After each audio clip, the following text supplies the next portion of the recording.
My name is Ryan. I still had the papers for the property division in my hands, the same papers on which tears fell from my eyes even before I signed. I signed them with a sense of relief and pride, so that my younger brother David, whom I had always loved like my own children and cared for more than my own, could stand on his feet and succeed. When I gave him the larger share from my portion for his store, he hugged me with moist eyes and said he would never forget my love and the great favor I had done for him. I placed my hand on his head and said it was my blessing, not a favor, and that God would always make him successful, as his success was my lifelong earning. Those were perhaps the most beautiful and cherished days of my life. I was very happy myself. I had invested whatever I saved into a small clothing store. My store was small, but it held many hopes.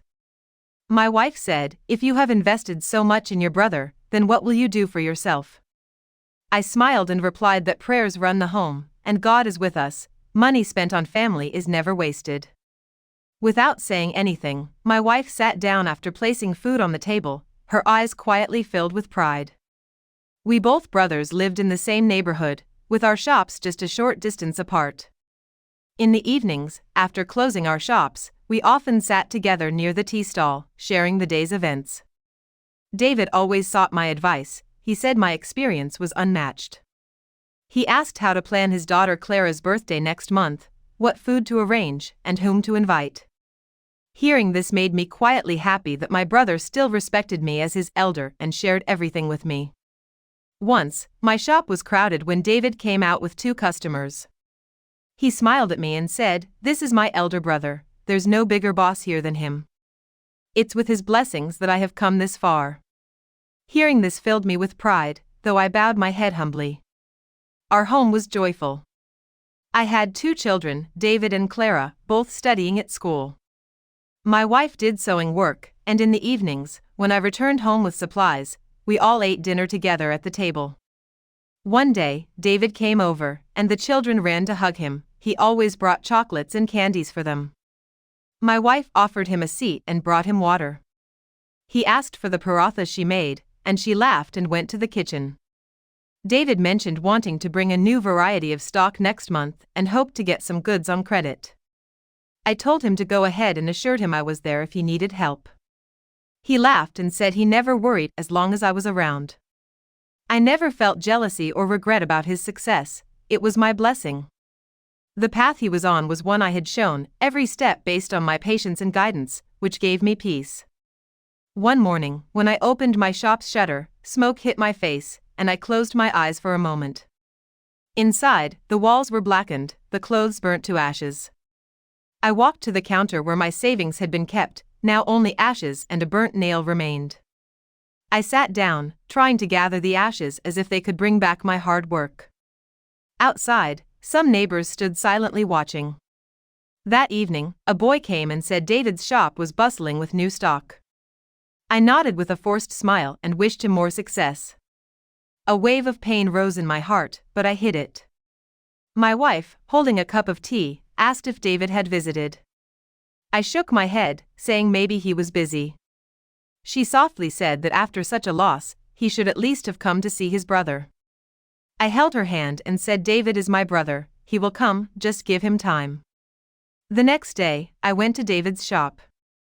He was busy with customers, smiling and holding a new mobile phone. I waited until he was free, then told him about my loss and that I needed some help. After a pause, he looked down and said things were bad for everyone, including him, with his own family to support, and he couldn't help. Hearing this, the ground seemed to slip beneath me, my heart hurt with sorrow and disappointment, but I said nothing except that I hadn't come for help, only to share my pain. As I left, memories flooded me. The night of David's wedding when I sold my in-laws' jewelry to pay the expenses, the day I wrote the name for his first shop's signboard by hand. These memories followed me like shadows. Now, standing outside my shop, watching cars pass by, I felt empty. When an old customer asked if I had closed my business, I just nodded and said there were some problems and I'd reopen soon, but my heart knew I had nothing left to restart. One day my wife suggested restarting her sewing work, but I refused, saying it wasn't necessary. "You take care of the kids. It will take some time, but everything will get better." Still, a weakness grew in my heart, that kind of weakness born only from the indifference of loved ones. One day, I was sitting outside the house when a big car stopped in front of me. David got out, carrying 2 bags. I felt happy, thinking maybe he had brought something for us, maybe he was feeling ashamed. But he took the bags and walked toward the house across the street where a girl's wedding was going on. He went inside, and I quietly watched him from the window. The house was bustling with guests, and he was eating, but he never even glanced my way. That night my wife asked if David had come by. I silently nodded yes. She looked at me for a while and then asked if he said anything.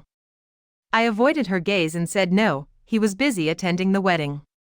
She said nothing but turned up the stove's heat. Days passed, and slowly silence settled inside me. Earlier, I used to wake up every morning with hope, now I woke only from necessity. One day I went to the market hoping to find some work, but all shopkeepers already had people. One even laughed and said, "Hey man, you used to own your shop, now looking for a job?" I smiled faintly and said, "Now I'm just the owner in name." David never asked me again. His shop kept growing with stock and customers, his kids wore new clothes to school, while I sent my children wearing old shoes. My wife quietly wiped tears at night while holding a pillow, and I reassured her that God was watching us and better days would come. I still remember the cold morning when I last looked at the ashes of my shop and told myself I must keep living somehow. With that hope, I agreed to work at another small neighborhood shop owned by Mr. Jackson, a strict but fair man who said to work honestly and never worry about being left empty-handed. I bowed my head and promised to work with dedication. I handled customers all day and came home tired, where my wife would bring me water and the kids would grab my bag. Months passed in this quiet routine with neither much joy nor complaint. Then one day, while climbing stairs to get stock, I slipped and fell, hitting my shoulder hard and feeling a burning pain in my left arm as if the blood had frozen. Mr. Jackson hurried over, worried. The pain was so sharp I couldn't speak. At the hospital, the doctor said briefly it was a bone injury and a pinched nerve, full recovery would take time and my arm wasn't functional for work yet. I sat silently, feeling as if someone else's life was being decided. Mr. Jackson looked at me and said, "How will you manage work? The shop will suffer." I said nothing. At home, my wife saw my pale face and panicked, asking what happened. I bowed my head and said my arm was injured, and the doctor ordered rest. She held my wounded arm, her eyes filled with fear but her lips steady with courage, promising that things would get better. For days, we lived like holding our breath, savings nearly gone, expenses piling up. The kids asked for food, and my wife would quietly wipe her tears in the room. A woman in the neighborhood suggested my wife sew clothes for extra money. Hesitantly, she agreed because refusal meant hunger. One day, my wife told me that Mrs. Thompson from next door said there was an elderly woman in their old neighborhood who needed care and asked if she could work there temporarily. I looked at my wife closely for the first time, dark circles under her eyes, blisters on her hands, her once soft body worn down by hard work. I quietly said, "Do it if you think we can manage." She nodded faintly and began tending to my injured fingers. When the kids went back to school, their uniform pockets were torn. One day my son said, "Dad, everyone laughs at my clothes in class." I smiled and said, "Don't worry about laughter, son, your education will make the world know you, not your clothes." He fell silent, but I knew children's hearts are fragile. At month's end, my wife told me that Mrs. Thompson had given her $40 for medicine and some food for the kids. I was surprised as she had been managing daily expenses without telling me. I asked how she managed. She stayed silent for a moment, then said she ate less herself but never let the kids go hungry. One night my son came to me and said, "Dad, Uncle Mike's kids brought new toys. Can I go see?" I allowed it but my heart ached. He returned soon with a broken toy car. I asked where he got it. He said Uncle Mike's son gave it, saying, "You never have anything, so take this." I hugged my son as tears streamed down my face. He asked, "Dad, will I ever have a new toy?" I lied, "Just keep praying, soon I'll buy you everything." That evening I sat on the roof under the shining stars, my world dark below. I had no complaints or pleas, only one question in my heart: is God testing me or breaking me completely? Still, I woke the next morning because something inside me was alive. His patience, maybe my last treasure. The street was noisy as usual, the world rushing carelessly while people like me breathed by the wall. I sat on an old chair by the door, one I had repaired many times with strong wire, just like my life. My wife was making tea in the kitchen, with more water than milk, no taste, yet we savored it with all our heart. My son David said, "Dad, the neighbor's daughter Clara said they have leftover food at their house. Should we take it?" I placed my hand on my son's head and said, "Bring it, son." Hesitantly, he asked, "Dad, why do we eat leftovers from others?" His question pierced my heart, but I smiled and replied, "Son, whatever food we get is a blessing from above, and there's no shame in accepting blessings, only in snatching them away." That night, we ate the leftover vegetables with dry bread softened in water on one plate. My daughter and son sighed with relief after eating, just as I had taught them. My wife quietly cleaned the dishes and sat in a corner, probably thinking about how to manage breakfast the next day. I looked at her and said, "Don't worry, maybe a door will open tomorrow." She softly replied, "Now there are fewer doors and more walls." The next day, David came as usual, stepping out of his car with polished shoes, expensive clothes, and a phone in hand. My wife nudged me and whispered that maybe David had brought something for us. At the door, David smiled and asked how I was. I replied, "By God's grace, I'm alive, whatever I am." He took out $15 from his pocket, placed it in my hand, and said, "Here, take this, it might help. Try to find some labor work, sitting idle won't help." His words gripped my heart. I felt regret but said nothing. I pocketed the money and bade him goodbye. My wife asked if he had said anything else. I shook my head and said, "Just some small talk and money." She went silently to the kitchen. That night, I hoped for some light work I could do sitting down. The next day, I went to a grocery store where the owner said I could weigh items sitting down. I said my hand might not work well, but I would try.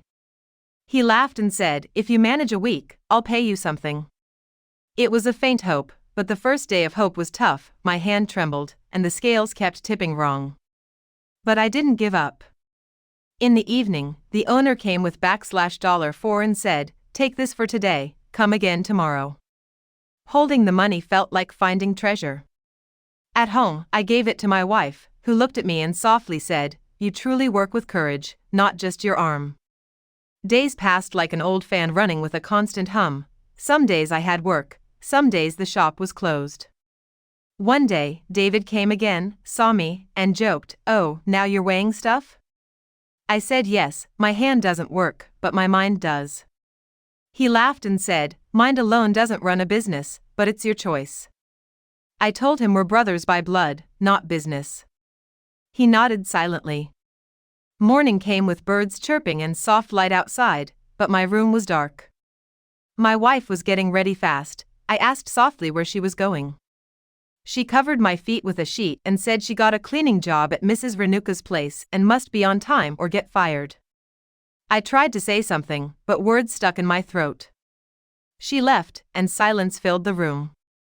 Outside, the neighborhood was waking up, some at tea stalls, some reading newspapers, some sprinkling water in front of homes. My eyes drifted to where David's bike used to be, now replaced by a new car. David hadn't come for months, forgetting the way to our door. One day, a woman came to buy a new house in the neighborhood. My wife served her tea.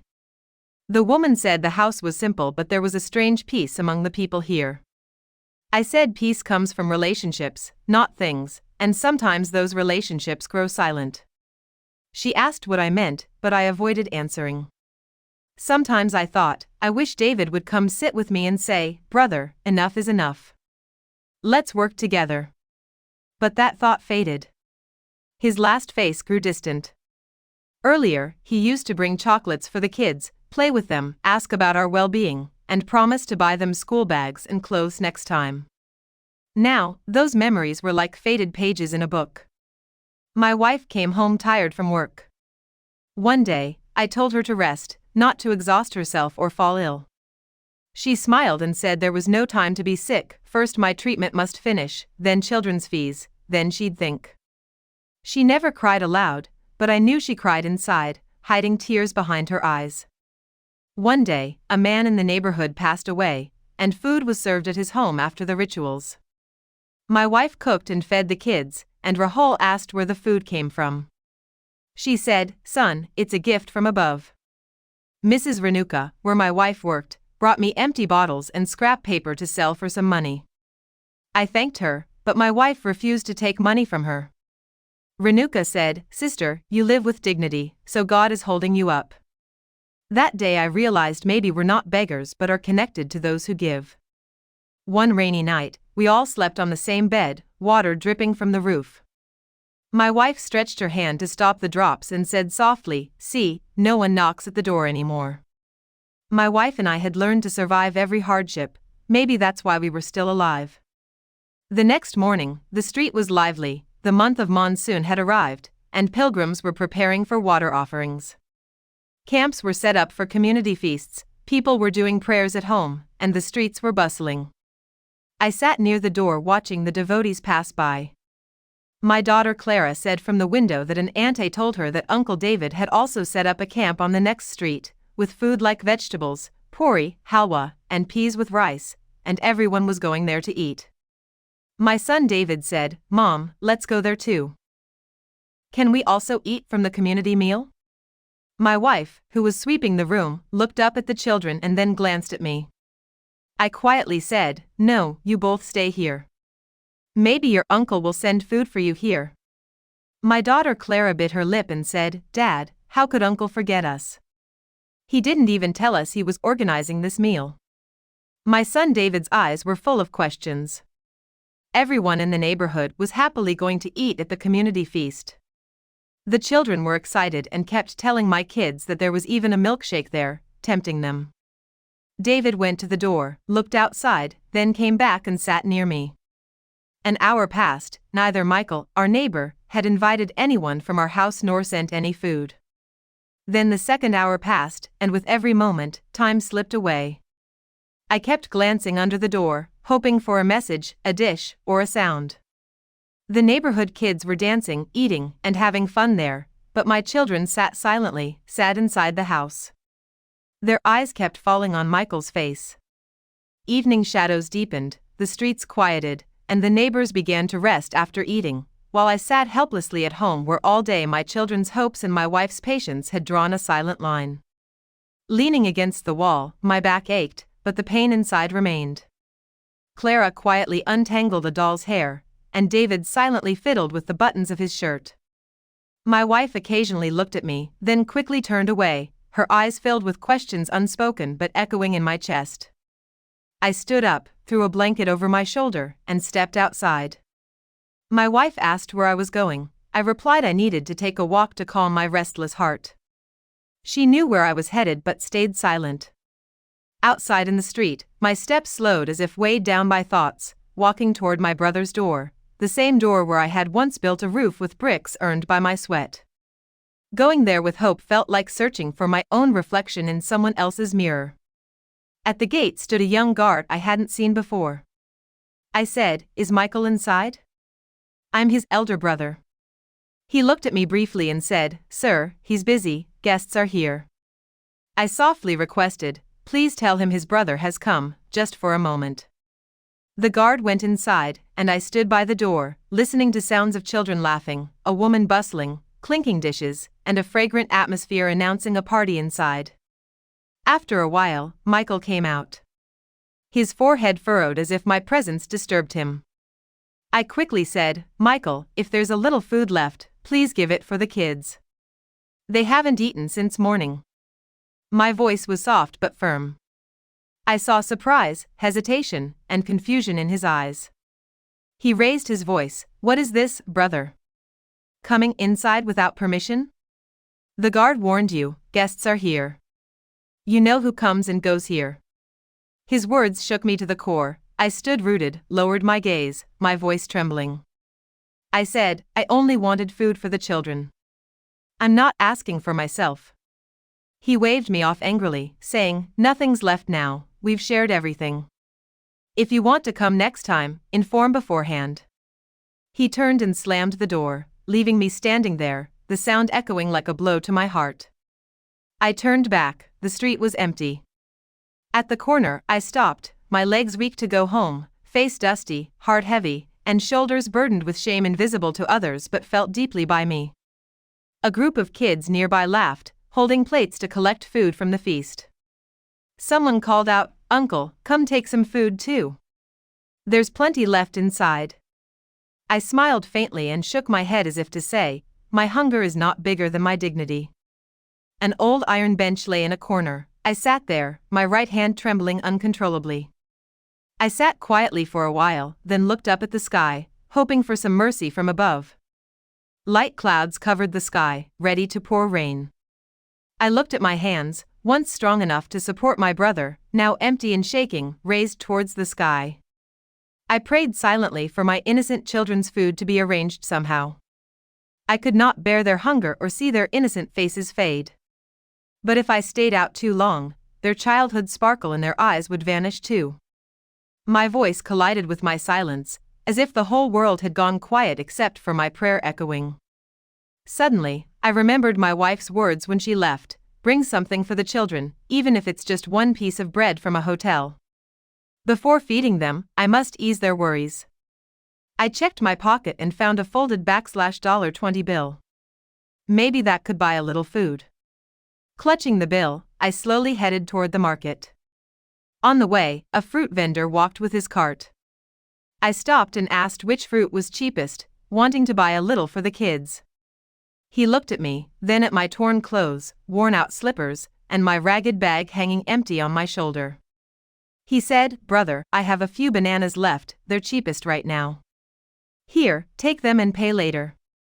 I refused, saying, "No, I only have what I can pay now." He placed 12.5 bananas in my bag and said, "This is for you, from me.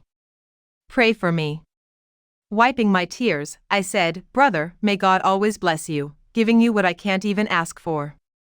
That kind man didn't take any money and gave me bananas for free. I still had some money, so I went to the market, bought vegetables and bread, a $1 yogurt, and $1 milk. Now my bag felt heavy in my hands. But deep inside, there was a small worry whether the questions in the children's eyes would end or only multiply.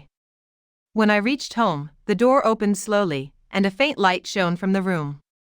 The kids were still awake.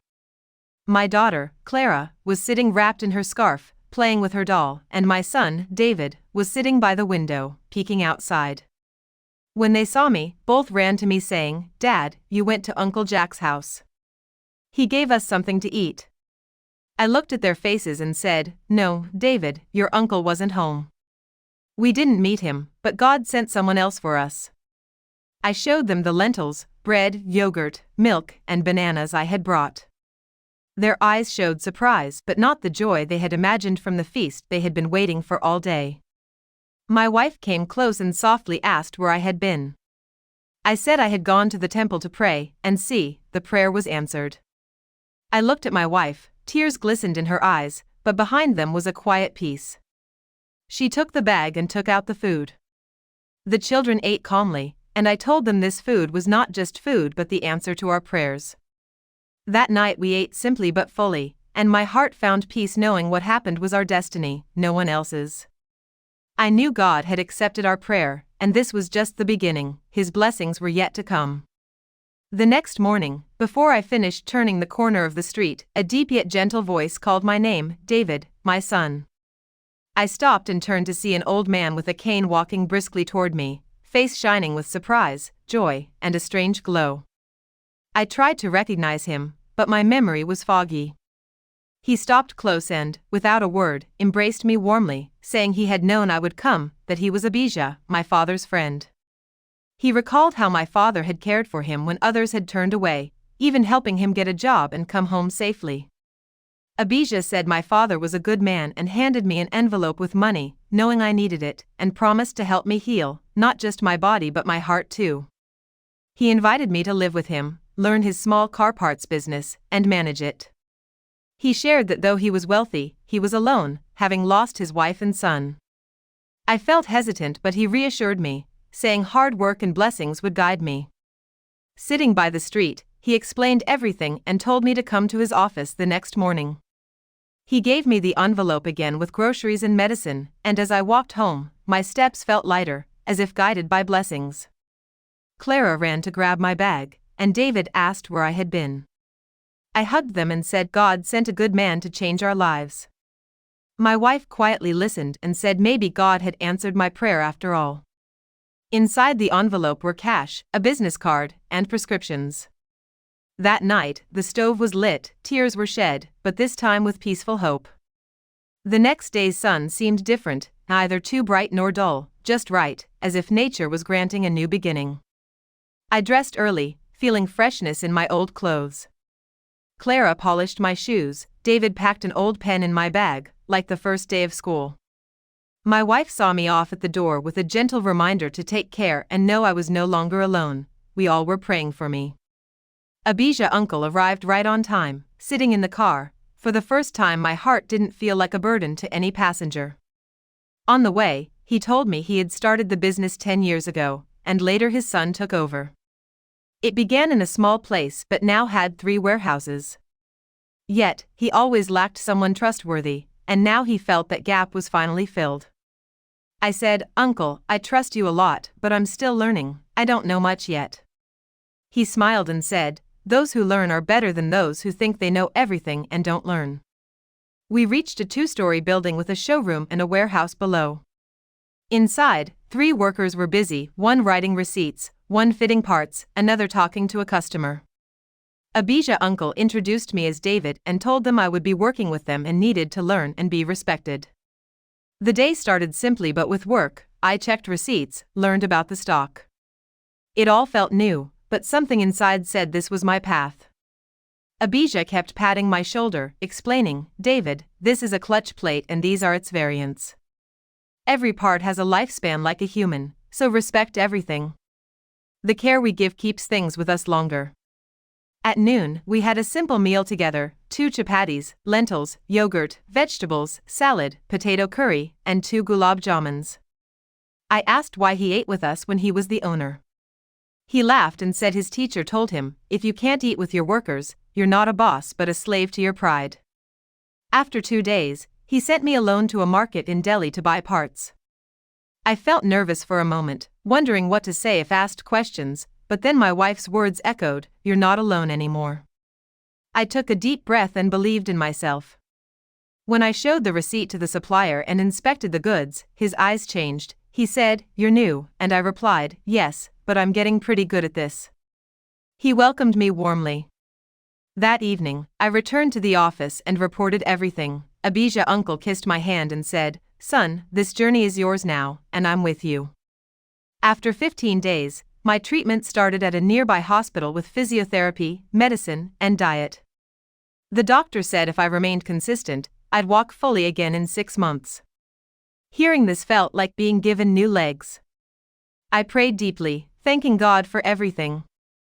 At home, my wife noticed I was walking faster and was happy. I told the kids my treatment had started. David said, then we'll race again. I laughed and said, yes, now your dad might even beat you. That night was full of laughter, light, and hope. My wife cooked something special and Clara prayed, please make my dad well soon, we want to go to the park with him. I stayed silent, watching everything, thinking how everything became possible, through an old prayer, a stranger's faith, and God's help. The next day, Abijah uncle gave me the office cupboard key and said it was mine, where daily documents would be kept and accounted for by me, my partner now. He wouldn't pay a salary but entrusted everything to me. Holding the key, I felt not emptiness but trust, faith, earnings, and a promise of a new morning. My life took a new direction, business grew, my health improved, and confidence returned to my children's faces, which had been lost for years. Abijah uncle sent me once a week to oversee a warehouse in another part of the city, and people began calling me the owner. But one day, returning from the warehouse, I saw a banner on the roadside, Vishal & Co. shut down sale. My breath caught. I stopped and watched two young men loading goods outside the glass-fronted shop, the same shop whose floor I had polished myself, now closing.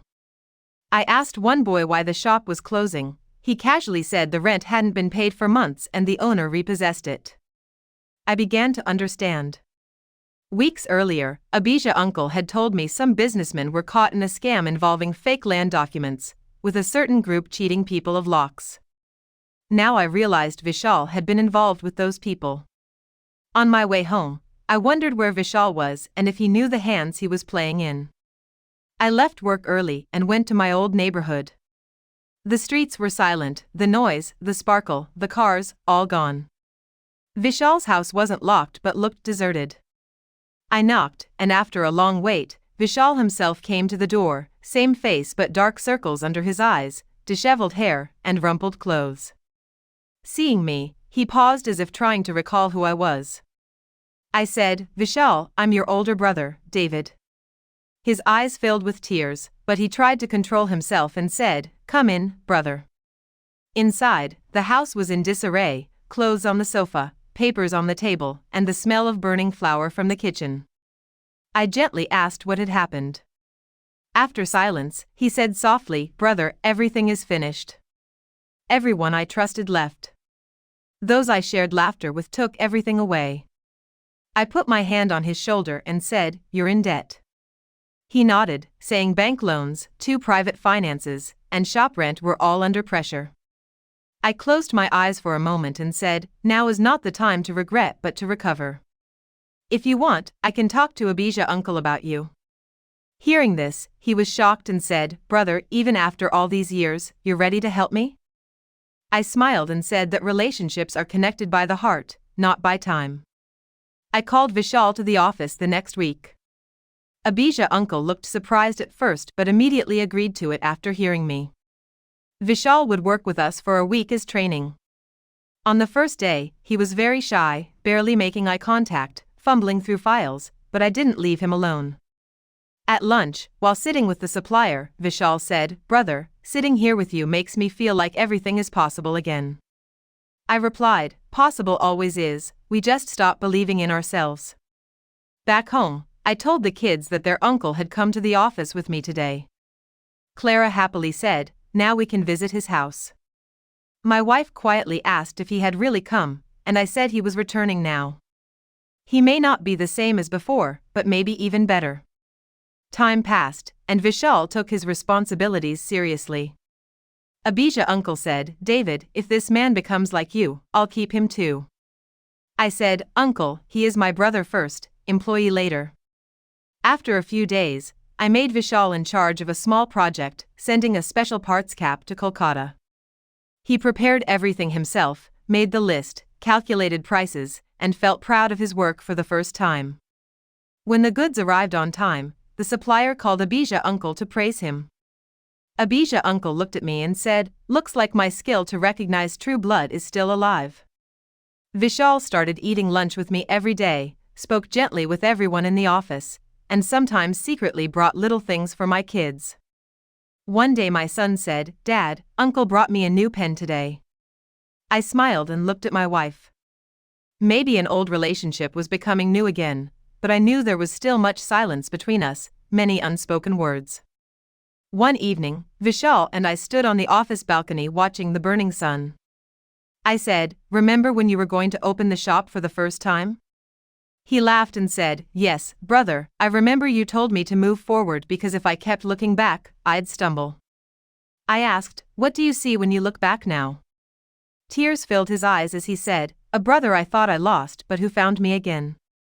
I said nothing, just placed my hand on his shoulder and looked at the sky, the same sky that always bears witness. I knew the wounds had healed but the scars remained.